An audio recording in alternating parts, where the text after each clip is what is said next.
seguidores do Programa Inclusive. O Programa Inclusive que surgiu, ele foi idealizado, é um projeto com foco na inclusão social da pessoa com deficiência e nas questões que estão conectadas à longevidade, questões de saúde, bem-estar e qualidade de vida, e que também está trazendo temas ligados à agenda ESG e às questões de gênero e raça em edições especiais. Surgiu em 2018, melhor dizendo, surgiu no ano de 2018. A gente está aqui às vésperas das festas natalinas, às vésperas do próximo ano 2023, que vem aí carregado com muitas perspectivas, muitos planos, muitas metas. E eu quero fazer uma menção, antes de anunciar a edição, uma edição que a gente vai, inclusive, reprisar, pelo teor dela, pelo contexto dela, é uma edição com o Gustavo Arns, que é professor e palestrante, e que ele trouxe um tema muito legal numa das edições do programa, inclusive, ao longo do ano, uma edição sobre felicidade. Mas antes da gente introduzir, trazer reprisar essa edição sobre felicidade com o Gustavo Arns, eu quero fazer uma menção aqui ao Concerto do Bem. O Concerto do Bem é um evento que eu estive presencialmente no dia 21 de novembro, no MASP, no Museu de Arte de São Paulo, que foi promovido pelo Olga Koss, que é um instituto que existe há 15 anos. Ele atende pessoas com deficiência em situação de vulnerabilidade social através de projetos sociais, artísticos e esportivos. Ou seja, o Olga Koss, ele muda realidades, ele colabora positivamente para a inclusão social. E, abrilhantando esse conceito do bem, também estava lá o Grupo Infanto-Juvenil Orquestra e Coral da Unibis. A Unibis, que é a União Brasileiro Israelita do Bem-Estar Social. É uma instituição social que existe há 107 anos e que promove o bem-estar social e desenvolve a autonomia de crianças, jovens, famílias e idosos em situação de vulnerabilidade social. Ou seja, veja que bela parceria, que união em prol da inclusão social, em prol de promover o bem-estar de crianças, adolescentes. E eu, em loco, realmente vou confessar para vocês que foi muito emocionante, entendeu? Ver ali pessoas com deficiência desempenhando papéis muito bacanas, tocando, falando com a gente, mandando mensagens de otimismo. E eu quero aqui registrar dois vídeos após a minha breve fala aqui, onde a gente tem ali a palavra do presidente do Instituto, a Olga Koss, né, e um trecho do que foi o Concerto do Bem. Eu quero também mencionar, por uma questão de justiça aqui, o maestro Mário Barcelos, que esteve presente lá no Concerto do Bem, o Lucas Joly e a Késia Roberta de Miranda. Tá? Com essa menção, eu quero saudar essa iniciativa, deixar aqui contatos. O Olga Koss é o Instituto www.institutoolgakoss.org.br. Quaisquer informações referentes a como participar dessa programação, a como acompanhar o Concerto do Bem, né? E até também entender, compreender mais sobre o universo do Instituto Olga Koss, é só vocês acessarem esse contato que eu acabei de passar. Abrace essa causa, abrace a causa do Instituto Olga Koss. Agora, com vocês, os dois trechinhos, como eu falei, dos vídeos do Concerto do Bem, e repetindo aqui, www.institutoolgakoss.org.br. Basta acessar para que você tenha mais informações. E após os dois vídeos do Olga Koss, eu convido vocês a acompanharem o nosso podcast, o programa, inclusive, que foi dedicado ao tema felicidade. O Gustavo Arnes, ainda naquela época estávamos ainda em isolamento social, mas assim, vale a pena acompanhar essa mensagem de otimismo. E que 2023 traga muito sucesso a todos, muita paz, saúde e realizações. Essa aqui é a minha breve mensagem. Eu sou a Rosa Butino, uma apresentadora e idealizadora do programa, inclusive. Tá bom? Um abraço. Nunca podia imaginar que estaria aqui no MASP com essa plateia maravilhosa que larga o seu dia de semana, larga sua família ou vem com seus companheiros aqui prestigiar o Olga Cores. Há 15 anos atrás, quando eu e minha esposa começamos o Instituto, não podíamos imaginar que chegaríamos a um dia como esse. O Concerto do Bem nasceu com o intuito de celebrar a manifestação artística de jovens em vulnerabilidade social e com deficiência intelectual e de trazer uma luz para as questões de igualdade, cuidado com o próximo. A arte tem o poder de mudar vidas. Há um ano atrás, fiquei amigo de um ser humano excepcional que me falou o seguinte: gostaria de devolver à sociedade um pouco da generosidade que a vida me proporcionou. Queria fazer um concerto de música para valorizar e incentivar jovens em vulnerabilidade social. E assim nasceu o Concerto do Bem.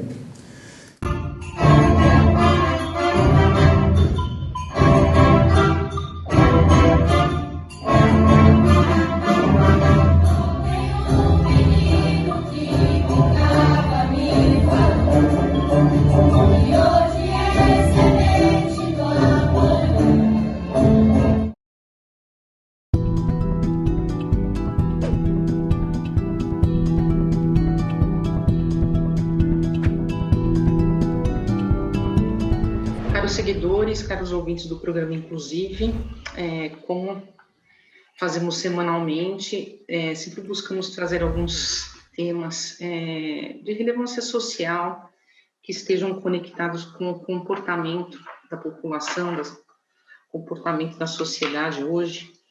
E, assim, estamos entrando no mês de maio, após aí quase 400 dias em função de uma pandemia que pegou todo mundo de surpresa, ou alguns outros nem tanto, mas enfim, o nosso país vem se estendendo de uma forma até certo ponto um pouco assustadora. Conclusão, com isso, um tema que vem aqui hoje ser abordado através do Gustavo Arnes. Gustavo Arnes, obrigada por você ter aceitado o convite de participar do programa, é sempre um prazer trazer entrevistados até de outros estados. Ele, por um acaso, está em Curitiba, alocado em Curitiba agora, um pouquinho distante de São Paulo, mas aqui, né, em território nacional, e disposto a falar sobre um tema que é felicidade. Gustavo, tudo bem com você? Rosa, por aqui tudo certo. Eu quero te agradecer o convite para estar aqui com você e com os ouvintes do Inclusive. Uma alegria. Então, você já está expressando felicidade. O tema do nosso programa hoje é possível ser feliz? Então, a gente vai falar de felicidade em tempos que alguns intitulam pós-pandêmico, outros intitulam que estamos aí em meio à pandemia. Enfim, seja lá o que for, né, Gustavo? Precisamos propagar essa necessidade das pessoas resgatarem a felicidade. Isso é possível? Com certeza. Eu venho de uma linha de estudo da hoje chamada ciência da felicidade. É uma ciência bastante recente, da qual fazem parte a psicologia positiva, que é um ramo de estudo dentro da disciplina da psicologia, mas também a ciência das emoções e também a neurociência, principalmente, né, como bases de apoio dessa nova ciência, que, né, surge ali próximo dos anos 2000 e que vem buscando compreender o lado positivo da vida humana, por isso psicologia positiva. A felicidade, mas não apenas a felicidade, enfim, o que nos traz sentido, significado para a vida, o que faz com que a vida vale a pena ser vivida. A psicologia, ao longo da sua história, se dedicou ao estudo e à compreensão das doenças e fez um trabalho excelente, criou linhas de tratamento, né, compreendeu a fundo as doenças de fundo mental e emocional. E hoje a psicologia vem se dedicando a compreender também o que existe de positivo na vida humana, e esse é um tema que ganha ainda mais relevância nesse momento de pandemia que nós estamos atravessando, porque se nós conectamos a felicidade apenas com os momentos felizes, fica realmente difícil ser feliz durante a pandemia diante de todas as restrições a que nós estamos expostos. Por isso que é importante que possamos compreender as camadas mais profundas de felicidade. A felicidade enquanto bem-estar físico, emocional, mental, que nos dão as ferramentas para que a gente possa construir bons relacionamentos, um construto importante da felicidade e uma necessidade muito premente do momento atual, até que a gente possa se aprofundar mesmo, né, e compreender habilidades conectadas à felicidade, como o otimismo, a resiliência, a esperança, e de fato construir uma vida mais feliz num termo um pouco mais profundo, não apenas na ideia da felicidade enquanto lazer e divertimento. Muito interessante a sua abordagem, a sua explicação, né?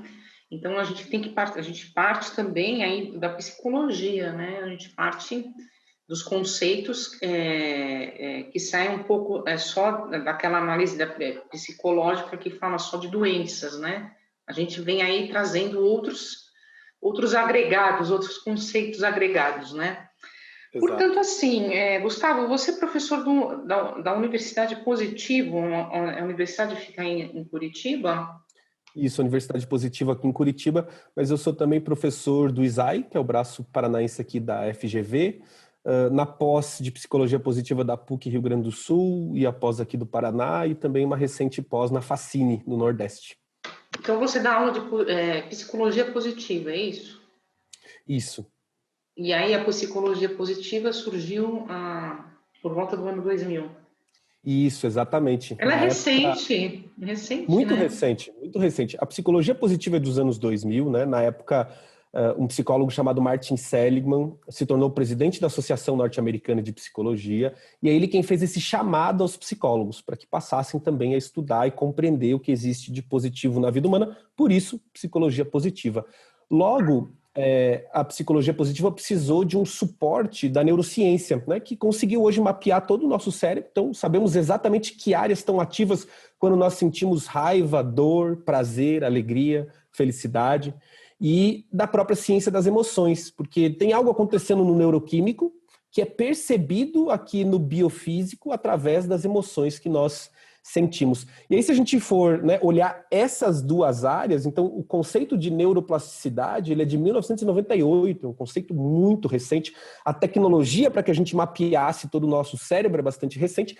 E a ciência das emoções ela voltou para a academia com os estudos do professor Daniel Goleman, de inteligência emocional, também nos anos 90. Então, nós estamos falando de todo um campo realmente muito novo e que tem chego, né, às pessoas, tem chego às empresas, tem chego aqui no Brasil com cada vez mais força, muito por conta desse, não apenas do cenário que nós atravessamos agora com a pandemia, mas o fato é que a depressão vem escalando globalmente já há muito tempo.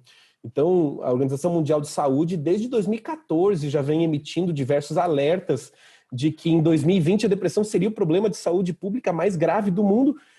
Nós chegamos em 2020, a pandemia roubou a cena, né, enquanto o principal problema de saúde pública, mas a depressão é hoje considerada também uma crise sanitária global. Sim, concordo com vocês. Eu já tinha lido a respeito e ouvido falar que a depressão é realmente algo que está aí cotidianamente, né? A população precisa encontrar, inclusive na psicologia positiva, no autoconhecimento, ferramentas, né, para poder superar essa depressão. Claro, falou pandemia, você falou depressão também, né? Quantos índices que a gente não está ouvindo falar, né? De situações aí de familiares muito abalados, porque simplesmente perderam parentes, perderam pai, mãe, enfim. Imagina você numa situação dessa, né? É muito triste, né? Mas a gente está falando de felicidade, de formas de poder trazê-la, né? De plantar a felicidade de alguma forma entre a sociedade. Você, como professor, você observa, por exemplo, em suas salas de aula,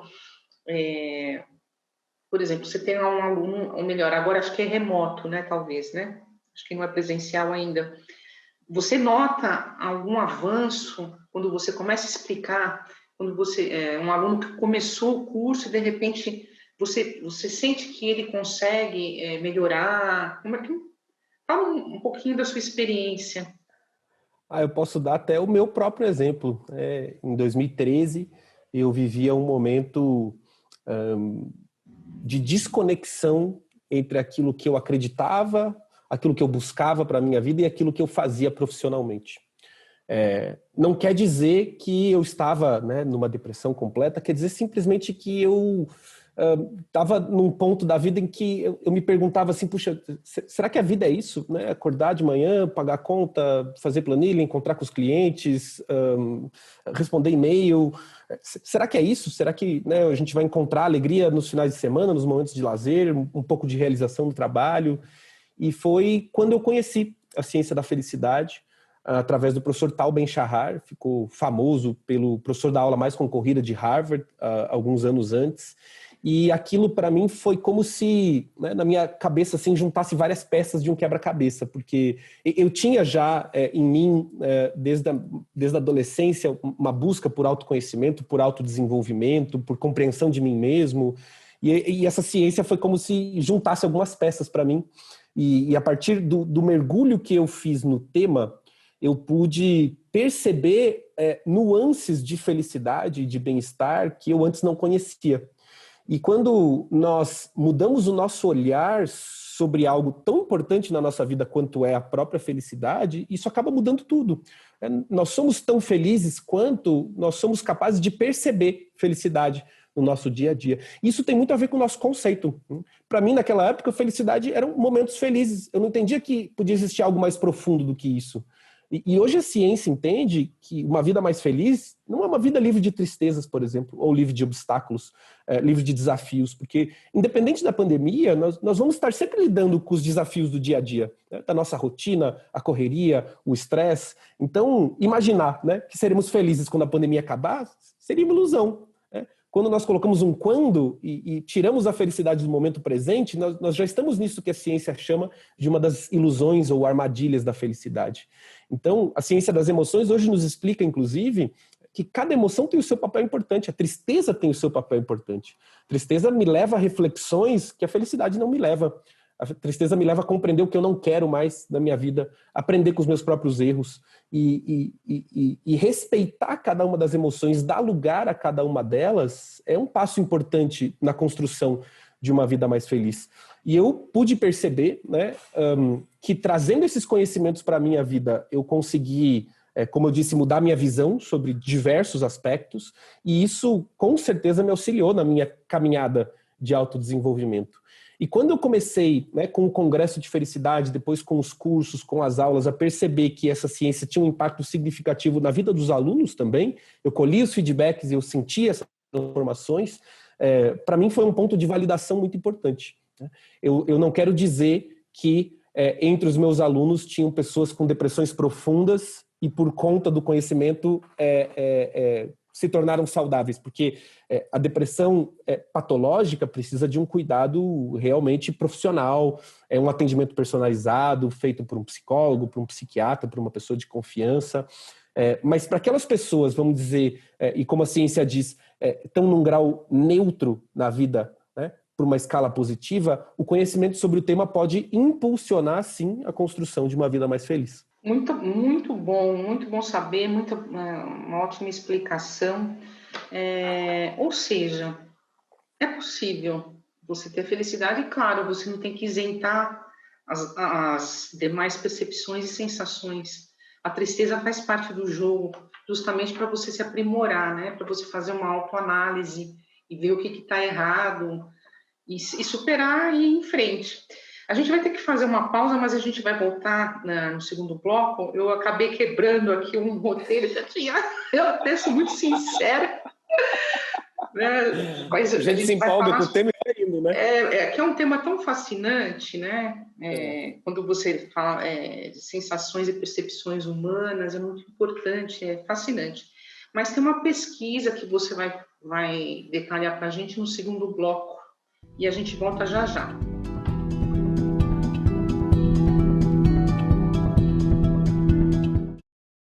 Tem um amigo ou uma amiga com depressão? Pergunta como você pode ajudar.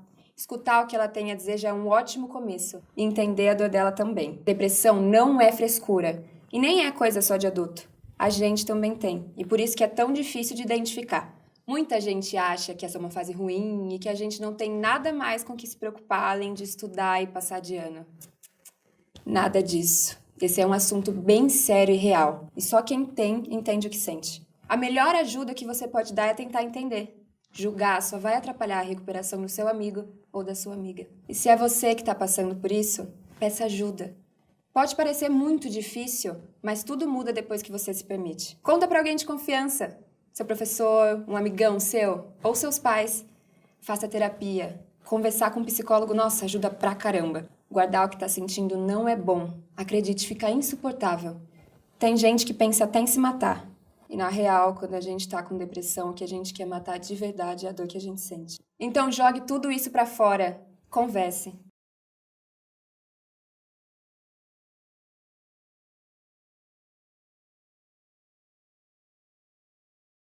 É hora de dizer vacina sim. Ela protege você e protege os outros. Vacina sim. Uma campanha para todos.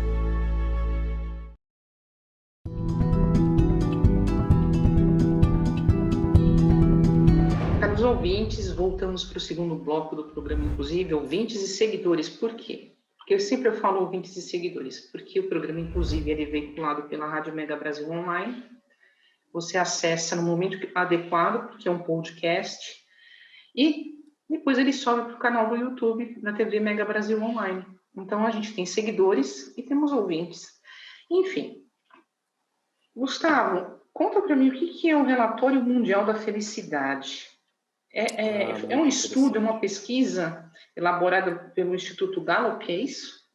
Exato. Então, o Instituto Gallup, em parceria com a ONU, faz esse trabalho do Relatório Global de Felicidade, que é uma forma de mensurar a felicidade dentro dos países. Então, sai um ranking de felicidade dos países mais felizes do mundo no dia 20 de março. Dia 20 de março é, pela ONU, o Dia Mundial da Felicidade, e a ideia de ter um dia, né, temático é justamente para trazer atenção sobre aquele tema. Dentro dos Objetivos de Desenvolvimento Sustentáveis da ONU, a nossa Agenda de 2030, o bem-estar está lá, especificamente da ODS número 3, então a ONU vem se dedicando a esses estudos. E o instrumento é um instrumento muito interessante, porque, puxa, como é que se mensura a felicidade dentro dos países, né? Como é que a gente vai dizer que um país é mais feliz do que o outro, enfim. E é bastante interessante. Alguns indicadores são bem objetivos mesmo, né? IDH, o PIB. Outros são muito subjetivos, e aí é feito um ranking a partir de uma escala de perguntas feitas para a população dos países, como, por exemplo, o quão seguro você se sente ao andar nas ruas da sua cidade à noite. O quanto você confia nas instituições públicas do seu país. E aí é interessante que são temas que, a princípio, a gente não conectaria com felicidade. Mas quando a gente para pensar que o quão seguro eu me sinto nas ruas da minha cidade tem tudo a ver com o quão bem eu me sinto, e esses índices de corrupção, como eles corroem o nosso bem-estar também, isso vai nos levando a uma percepção um pouco mais alargada, realmente, de felicidade, até, inclusive, enquanto política pública, que hoje já é uma realidade dentro de diversos países, e muito disso começou a partir desse instrumento da ONU, cuja primeira publicação foi feita em 2012. O relatório, ele mensura e traz dados de 3 anos anteriores à sua publicação. Por que tanto tempo? Para que a gente tenha uma base bem estável de dados. Pode acontecer que numa região do planeta aconteça um determinado problema de qualquer tipo e esse problema dure cerca de 6 meses, 1 ano, e isso acabe afetando os dados daquele ano. Por isso, 3 anos, para que qualquer afetação geográfica não tenha uma alteração tão profunda assim nos dados. Então, a gente tem um grau de confiabilidade muito bom nesses dados. No ano de 2021, nós tivemos a publicação do relatório no dia 20 de março, com um detalhe extra, né? A ONU e o Instituto Gallup resolveram colher um novo dado primário. Pela primeira vez, foi feita uma outra pesquisa, incluindo apenas alguns países, apenas durante o ano de 2020, por conta da pandemia, para compreender os impactos reais da pandemia no bem-estar das pessoas ao redor de todo o planeta. Então, no relatório tradicional, o Brasil ficou em 35º, perdendo 3 posições, e o Brasil vem perdendo posições ano a ano, desde 2016, se não me engano, quando o Brasil estava em 15º, 2015 ou 2016, o Brasil estava em 15º, agora já em 35º, foram 20 posições em pouquíssimo tempo. E nesse novo dado primário, o Brasil ficou na 41ª posição entre os países mensurados, que aí não foram todos, porque eles tiveram um tempo de pesquisa mais curto, né, para fazer. E realmente pôde-se constatar que, ao redor do planeta, né, toda a humanidade, via de regra, decaiu em níveis de bem-estar, aumentou em níveis de preocupação e estresse. É uma realidade, né, até bastante óbvia por conta do momento que nós estamos vivendo. A pandemia nos impõe severas restrições. Então, quando eu não posso me encontrar com os meus amigos e familiares, o meu bem-estar relacional acaba sendo prejudicado. E muitos desses encontros sociais, um jantar, uma viagem de final de semana, um happy hour com os colegas de trabalho, são os lugares onde eu vou encontrar um conforto mental e emocional, onde eu tiro a cabeça, né, dos problemas do trabalho, as atividades físicas, o futebol no final de semana. Então, todas essas restrições têm um impacto muito severo no nosso bem-estar físico, mental e emocional, o que, claro, que acaba afetando o nosso bem-estar global, e isso foi documentado, uma impressão que todos nós temos, né? Puxa, que o nosso bem-estar está afetado, isso está bem documentado nesse relatório da ONU. Então, se você está se sentindo, né, você ouvinte aqui da TV Mega Brasil, está se sentindo cansado, se você está se sentindo em luto, se você está se sentindo com uma baixa motivação, tudo isso é fruto do momento que nós estamos atravessando. É preciso que se diga, é completamente normal essa resposta, inclusive física, do cansaço, a deteriorização do bem-estar mental e emocional, e que é algo que nós temos que aprender a lidar como, né? Temos que buscar ferramentas internas, temos que buscar nossas práticas religiosas, temos que buscar as possibilidades de contato social, seja por meio digital, enfim, o que quer que seja, para que a gente possa encontrar um espaço emocionalmente seguro, inclusive para nós nos expressarmos em relação ao que nós estamos sentindo. Para os pais, é muito importante perguntar para as crianças como é que elas estão se sentindo, como é que elas estão lidando com as restrições impostas, e também com essa pergunta, né? Apesar de tudo isso, de toda a dificuldade que nós estamos vivendo, o que é que existe de bom nesse momento? Porque todos nós, né, estamos aqui mais afetados ou não, carregando a nossa vida. E é claro que as restrições nos trazem diversos impeditivos e isso nos traz essa falta. Mas, por outro lado, todos nós podemos encontrar pequenos pontos positivos. Então, na minha rotina hoje, 24 horas por dia em casa, eu tenho muito mais possibilidade de convívio com a minha filha, por exemplo, né, com a minha esposa. E esse é um ponto positivo da pandemia. E nós trazermos esse olhar também para o que existe de positivo e buscarmos isso nas crianças, nos jovens, nos adolescentes, é muito importante para que a gente possa lidar bem com esse momento. Muito bem, Gustavo. Tem que saber lidar com esse momento e realmente lançar o olhar para o lado bom. E aí você, lançando um olhar para esse lado positivo, você, consequentemente, gera felicidade. Porque se você começar a olhar para aquilo que é negativo, para aquilo que é impeditivo, ou você, de repente, se arma, né, e começa a enfrentar a pandemia de frente, assim, com escudos, aí não dá certo, né? Você precisa realmente fazer essa busca. E isso, assim, é possível também por quê? Porque existe o autoconhecimento, né? O ser humano saber até onde ele vai, saber quais são seus sentimentos, suas próprias características, para que também ele não avance casas assim que sejam, de repente, não tão positivas, né? Muito bem. E esse estudo, por exemplo, o que me chama a atenção é o seguinte: como que conseguem mensurar países tão distintos, né? Você está falando, por exemplo, de uma Finlândia, que é um país completamente oposto do Brasil, né? Se pensar em algo totalmente oposto, é a Finlândia, né? Como é que você consegue mensurar e chegar à conclusão que, por exemplo, na Finlândia, as pessoas são mais alegres, é isso? Mais felizes? Pela análise feita por esse instrumento da ONU, sim, diversos dos países nórdicos se revezam, inclusive, nas primeiras posições. O que é importante que se tenha em mente? Que é um critério diferente dessa alegria que nós vemos aqui no Brasil em relação ao momento, né? Ou até uma coisa cultural do brasileiro ser mais alegre. A alegria é um ponto importante, mas o que o instrumento mensura realmente são dados que, apesar de feitos numa análise, né, subjetiva, levam em consideração esses aspectos, esses elementos daquilo que se constitui o nosso bem-estar, no qual, por exemplo, a segurança pública é muito importante, o acesso aos serviços públicos é bastante importante, a nossa segurança financeira e econômica é bastante importante. Então, na Finlândia, por exemplo, não tenho certeza se na Finlândia ou na Dinamarca, uma das primeiras medidas do governo, logo no início da pandemia, foi garantir 2/3 do salário de todos os trabalhadores das empresas do serviço privado durante um ano. Puxa, com isso, né, o quão seguro economicamente você não se sente, o quanto de preocupações financeiras você não precisa ter nesse momento, seja trabalhador, seja empresário, porque você sabe que por trás tem um governo assegurando a sua liberdade. E o ponto da liberdade, ele é um ponto muito importante nesse relatório.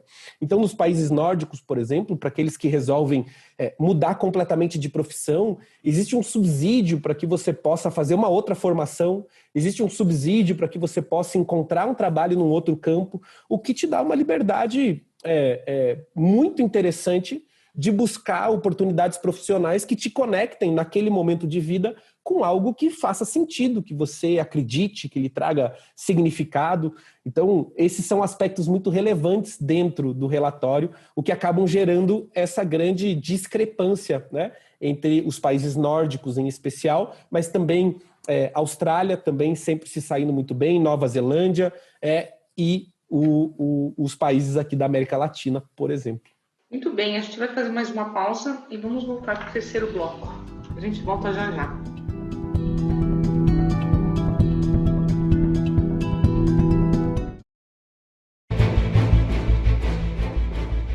A Mega Brasil entra em conexão internacional para debater e analisar a comunicação, a pandemia e os efeitos do coronavírus na sociedade. Conexão Internacional é um programa que traduz diferentes realidades a partir da análise de jornalistas baseados na Europa e nas Américas. Rosana Dias, do Canadá, Maria Luísa Abbott, do Reino Unido, Sandro Rego e José Gabriel Andrade, de Portugal, e Santiago Farrell, da Argentina, formam um time nota 10 de comentaristas comandado por Marco Antônio Rossi. Conexão Internacional é veiculado todas as sextas-feiras, às 15 horas, aqui na sua Rádio TV Mega Brasil Online, um canal a serviço da comunicação. Coronavírus, o que você precisa saber e fazer. Antes de compartilhar mensagens de saúde, confirme se elas são verdadeiras no canal de WhatsApp Saúde Sem Fake News. Siga as orientações do Ministério da Saúde pelo site saude.gov.br/coronavírus.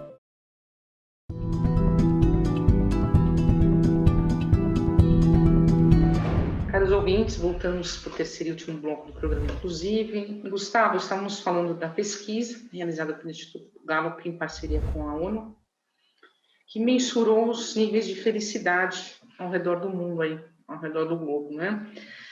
Agora eu quero falar sobre o seguinte: você tem um curso que chama Ciência da Felicidade, é isso? Isso. Então, a pandemia também me fez refletir sobre como é que eu poderia levar esse conhecimento, que é um conhecimento tão importante, em especial nesse momento que nós estamos atravessando, para mais pessoas. E eu resolvi, né, trazer um curso que era presencial para o formato online. E, assim, as próximas turmas, você tem uma previsão? Quando será esse ano? A gente acabou de encerrar uma turma que se abriu há pouco. No curso a gente explora o que é essa ciência da felicidade, como esses estudos são vistos ao redor do mundo, como é que esses estudos impactam no meu bem-estar subjetivo, então definições, né, dos aspectos do nosso bem-estar físico, mental, emocional, intelectual, espiritual, e como é que nós podemos, de fato, né, trabalhar sobre esses aspectos para que a gente possa colher realmente os benefícios que essa ciência nos ensina. Temos previsão de abrir novas turmas para o segundo semestre desse ano. Eu normalmente aviso isso pelo meu Instagram, Gustavo_Arnes, para quem quiser me seguir lá, fica o convite, interagir comigo, trazer suas dúvidas. Gosto muito da participação dos meus seguidores e é lá que eu anuncio também as novas turmas e eu estou sempre postando também um conteúdo sobre esse tema do bem-estar e da felicidade. Esse curso, ele engloba o quê? Detalhe, assim, ele é online, né? São 8 módulos? Isso, são 8 módulos em que nós exploramos todas essas possíveis visões de felicidade.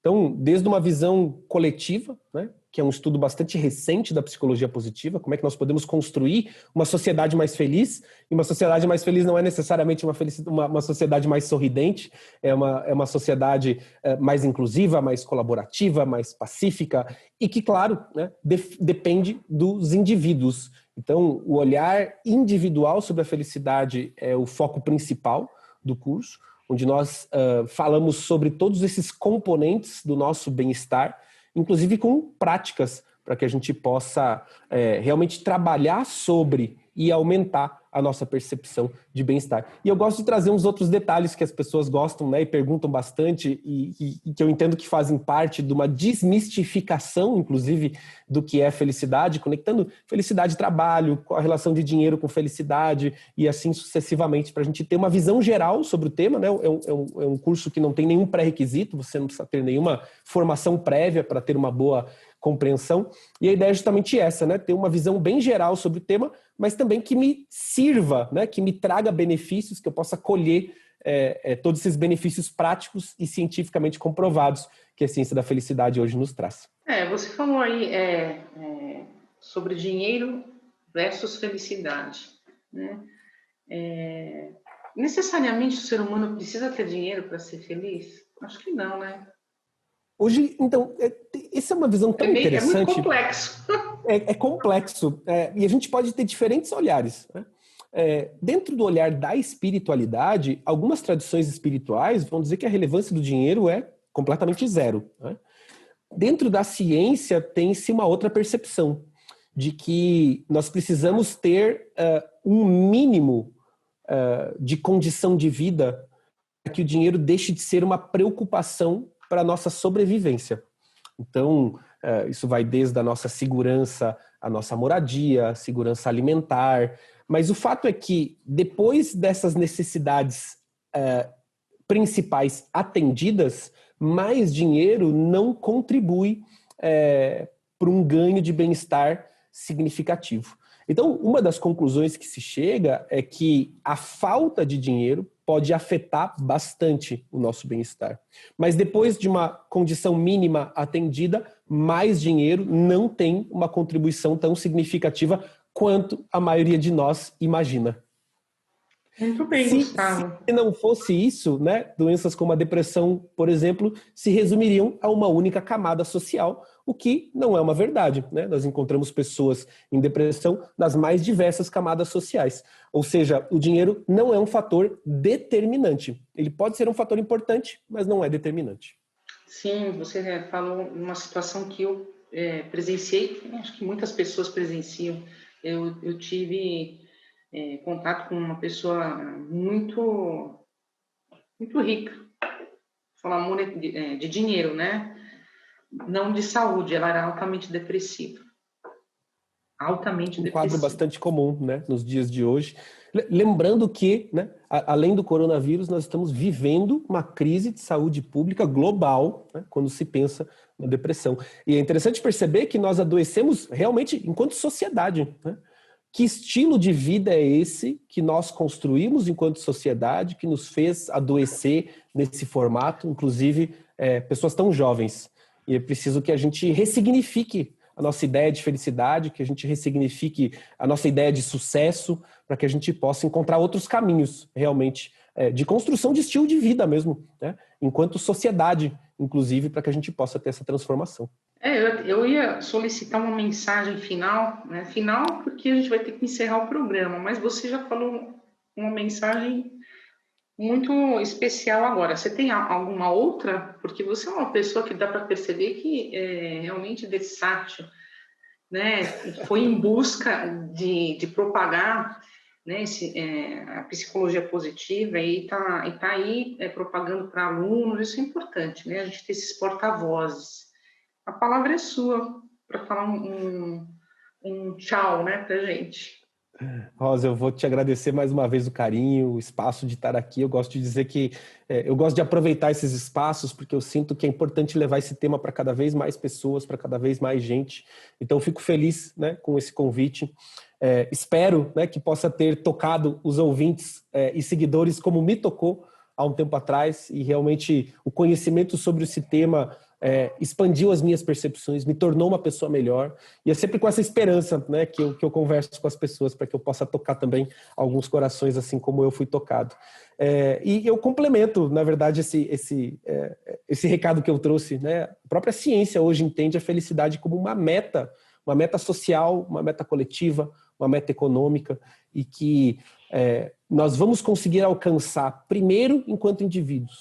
Cada um de nós precisa fazer a sua transformação, a sua caminhada individual, a sua caminhada pessoal, para poder reverberar no seu ambiente familiar, no seu ambiente social, de trabalho, na sua comunidade, para que a gente possa realmente fazer essa construção enquanto sociedade. A pandemia não deixa de ser um chamado, não deixa de ser mais um aviso de que precisamos mudar algumas coisas para que a gente possa construir mais satisfação, mais bem-estar, mais saúde e mais felicidade.